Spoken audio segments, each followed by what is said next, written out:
Hello friends, I am Anil Aitan. आपके अपने YouTube channel Anil आइतान में आपका स्वागत है। इस वीडियो में आप समझेंगे basic concept of real numbers, यानी वास्तविक संख्याओं के बारे में आप समझेंगे। वास्तविक संख्याओं को समझने से पहले हम संख्याओं के बारे में समझते हैं कि वास्तविक संख्याएं कौन सी होती हैं। तो सबसे पहले है हमारे पास प्राकृतिक संख्याएं। प्राकृत संख्याएं जो है नेचुरल नंबर्स।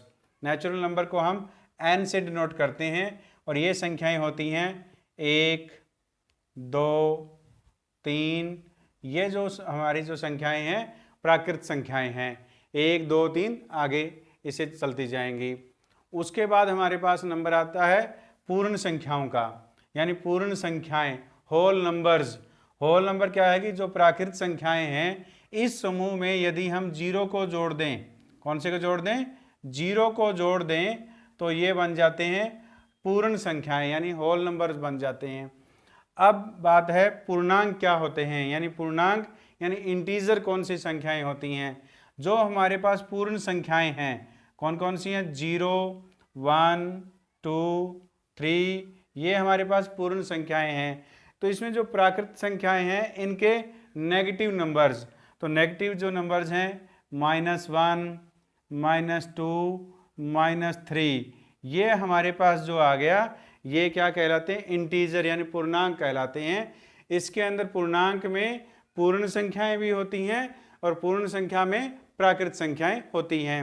अब ये जो हमारे पास 1, 2, 3 ये जो हमारे पास है इधर 1, 2, 3 जो हैं ये पॉजिटिव इंटीजर हैं। क्या है हमारे पास? पॉजिटिव इंटीजर हैं, यानी धनात्मक पूर्णांक हैं। ये हैं धनात्मक पूर्णांक। इनको क्या कहते हैं? धनात्मक पूर्णांक। और ये जो हमारे पास -1, -2, -3 हैं ये है नेगेटिव इंटीजर, यानी ये है हमारे पास ऋणात्मक पूर्णांक हैं ये हमारे पास। अब बात आती है कि जीरो क्या है। जीरो जो है न तो धनात्मक है और न ही ऋणात्मक है। न तो धनात्मक और न ही ऋणात्मक, या ये ऋणात्मक भी नहीं है। ऋणात्मक यानी ना तो ये पॉजिटिव है और ना ही नेगेटिव नंबर है। अब हमने सीखा प्राकृतिक संख्याएं कौन सी होती हैं, जो 1, 2, 3 जो हमारे पास इससे आगे की संख्याएं, और पूर्ण संख्याएं कौन सी होती है? जो प्राकृतिक संख्याएं होती हैं उसमें हम जीरो को जोड़ दें उस समूह में तो पूर्ण संख्याएं बन जाती हैं।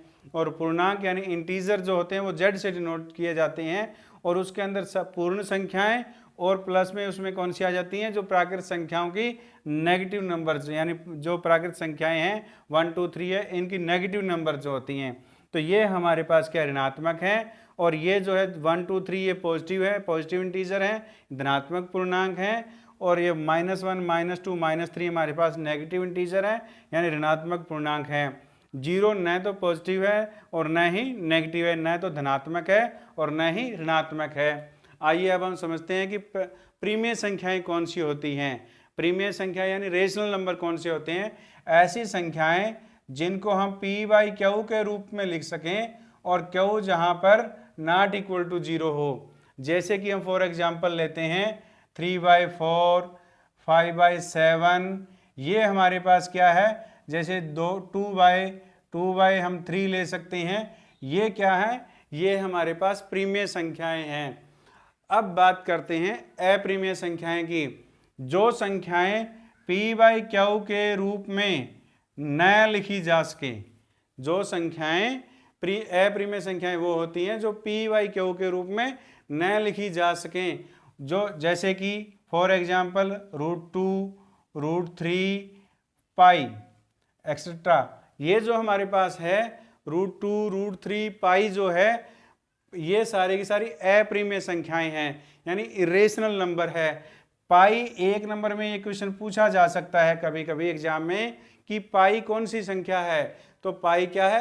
अप्रीमेय संख्या है। जबकि 22/7 है ये क्या है? प्रीमेय संख्या है। पाई का मान लगभग 22/7 के बराबर है, एग्जैक्टली 22/7 के बराबर नहीं होता, क्योंकि 22/7 को हम p/q के रूप में लिख सकते हैं, लिखे हुए है, और q जहाँ पर यानी 7 है वो नॉट इक्वल टू 0 है। तो इस प्रकार 22/7 है 22/7 परिमेय संख्या है, और पाई जो क्या है वो अपरिमेय संख्या है। अब बात आती है वास्तविक संख्याएं, जो हमारे पहले चैप्टर का नाम है रियल नंबर्स। वो क्या होता है? परिमेय संख्याएं और परिमेय संख्याएं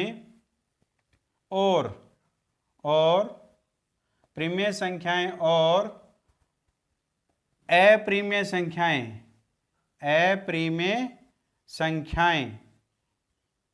संख्याओं का समूह, ये जो है ये हमारे पास है।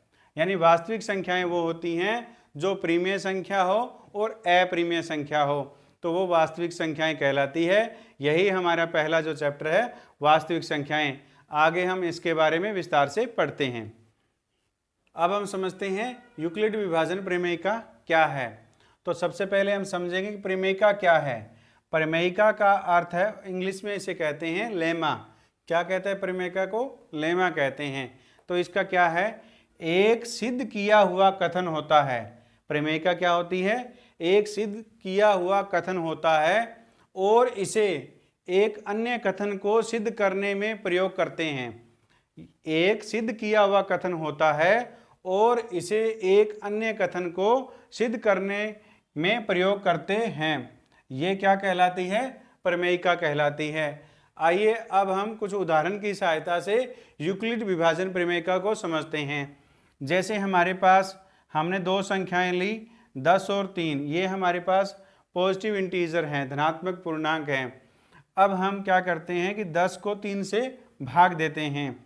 तो 10 को जब 3 से डिवाइड करेंगे हम तो कितने पे जाएगा? 3 पे जाएगा, और 3 3 9, और शेषफल हमारे पास क्या आ गया? 1 आ गया।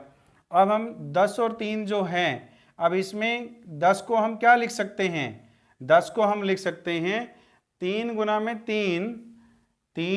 में 3 जमा 1, ये हमारे पास हो गया। अब इसी प्रकार एक और एग्जाम्पल लेता हूँ मैं यहाँ पे। मैंने एग्जाम्पल लिया यहाँ पे, मैंने लिया 23 लिया एग्जाम्पल, और दूसरा लिया हमने लिया 8 ले लिया। तो ये दो हमने हमारे पास पॉजिटिव जो है इंटीजर हैं, धनात्मक पूर्णांक है।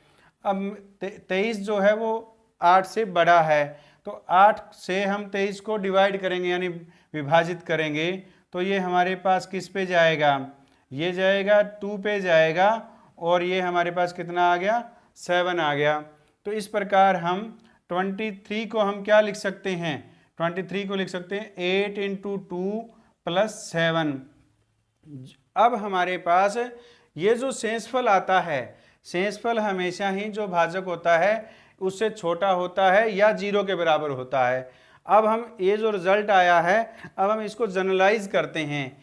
यदि हम दो संख्याएं ऐसे धनात्मक पूर्णांक हो, जैसे a लिया मैंने, a बड़ा है b से, a क्या है? बड़ा है b से, और हम a को डिवाइड करेंगे b से। तो b से जब हम डिवाइड कर रहे हैं a को, तो वो मान लेते हैं हम a को डिवाइड कर रहे हैं तो वो क्यूब पे जा रहा है, और रिमाइंडर जो है वो r आ गया। अब ये हमारे पास एक कथन मिलेगा, क्या मिलेगा कि a जो बराबर है, हम इसको लिख सकते हैं a को, इसकी गुणा b की गुणा किससे हो जाएगी? q से। b गुना q हो जाएगा हमारे पास bq + r, जहाँ पे जो r है वो या तो 0 के बराबर होगा या 0 से बड़ा होगा, और लेस देन किससे होगा? जिससे हम डिवाइड कर रहे हैं b से छोटा होगा। तो ये जो हमें कथन मिला है, ये कथन ही हमारा क्या है? ये यूक्लिड विभाजन प्रमेयिका है। प्रमेयिका की जो परिभाषा है वो क्या कहती है, जो हमने अभी निकाला? दो धनात्मक पूर्णांक a और b, दो धनात्मक पूर्णांक a और b दिए रहने पर ऐसी अद्वितीय पूर्ण संख्याएं q और r विद्यमान हैं कि a बराबर bq + r है, जहाँ पे r है वो ग्रेटर देन 0 और इक्वल, और which is less than b, यानी b से छोटा है और 0 के बराबर और 0 से बड़ा है। ये कथन हमने अभी निकाला। तो ये हमारे पास क्या होती है? यूक्लिड विभाजन प्रमेयिका होती है। ये जो कथन है, यही कथन जो है वो क्या है? यूक्लिड विभाजन प्रमेयिका है। आइए अब हम समझते हैं यूक्लिड विभाजन एल्गोरिथम। सबसे इसको समझने से पहले हम समझते हैं कि एल्गोरिथम किसे कहते हैं। एल्गोरिथम की परिभाषा सुपरिभाषित चरणों की एक श्रृंखला होती है। एक श्रृंखला है जो एक विशेष प्रकार की समस्या को हल करने की एक प्रक्रिया या विधि प्रदान करती है, या हम सकते हैं कि किसी समस्या को हल करने में अपनाए गए स्टेप्स या चरण ही क्या कहलाते हैं, एल्गोरिथम कहलाते हैं। आइए अब हम समझते हैं यूक्लिड विभाजन एल्गोरिथम। यूक्लिड विभाजन एल्गोरिथम क्या है? यह दो धनात्मक पूर्णांकों के एचसीएफ निकालने के विधि के जो चरण हैं वो यूक्लिड विभाजन एल्गोरिथम कहलाते हैं। तो इस विधि से हम दो धनात्मक पूर्णांकों के एचसीएफ ज्ञात कर सकते हैं। तो आइए हम एक उदाहरण लेते हैं और उसकी सहायता से हम समझते हैं कि यूक्लिड विभाजन एल्गोरिथम से दो धनात्मक पूर्णांकों के एचसीएफ कैसे ज्ञात होता है। तो हम निकालना चाहते हैं एचसीएफ। हमारे पास दो संख्याएं हैं 455 और 42। हमने इन दो संख्याओं का एचसीएफ ज्ञात करना है। किस विधि से? यूक्लिड विभाजन एल्गोरिथम। ये विधि क्या कि इस विधि से हम क्या निकाल सकते हैं? दो धनात्मक पूर्णांकों का एचसीएफ निकाल सकते हैं। आइए देखते हैं इस विधि से किस प्रकार इन दो संख्याओं का एचसीएफ निकलता है। तो इसमें जो दिया गया हमारे पास जो धनात्मक संख्याएं हैं, इसके अंदर क्या है, 455 जो है वो ग्रेटर देन है 42 से। तो हम 42 से 455 को डिवाइड करते हैं। 455 को हमने डिवाइड किया 42, कितने पे गया 1, 42, 3 और हमने 5 को उतारा। तो अब किस पे जाएगा ये? 0 पे। 0 पे जाएगा तो कितना आ जाएगा? 35। तो ये जो हमारे पास एक चरण आ गया। तो अब चरण एक यानी स्टेप जो फर्स्ट है वो हमारे पास क्या होगा? वो हम इसको इस प्रकार लिखेंगे। 455 को कैसे लिखेंगे? 455 बराबर 42 गुना में 10। क्या लिखेंगे? 42 गुना में 10 प्लस जो शेषफल है वो कितना है हमारे पास? 35। ये हमने लिखा। ये जो शेषफल जब 0 आ जाएगा तब जो हम भाजक होगा वो दी गई दोनों संख्याओं धनात्मक संख्याओं का एचसीएफ होगा। ये क्या है? अभी यहाँ जो r है ये क्या है? r जो है वो नॉट इक्वल टू 0 है, यानी शेषफल अभी 0 के बराबर नहीं है। तो आइए हम इसको आगे हल करते हैं। तो 42 को हम यहाँ लिखते हैं। किस पे जाएगा ये? 1 पे। तो हमारे पास कितना आ गया? 7। तो यहाँ भी क्या है? शेषफल 0 के बराबर नहीं है। तो ये हमारे पास चरण कौन सा आ गया? दूसरा चरण यानी सेकंड स्टेप आ गया हमारे पास। इसमें हम क्या लिखेंगे? अब हम 42 को लिखेंगे। 42 को हम किस प्रकार लिख सकते हैं?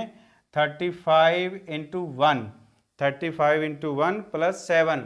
इसमें भी जो रिमाइंडर है यानी जो शेषफल है वो क्या है? 0 के बराबर नहीं है। यदि ये 0 के शेषफल बराबर आ जाएगा तो जिससे हम भाग दे रहे हैं यानी जो भाजक है वो दी गई संख्याओं का क्या होगा? एचसीएफ होगा।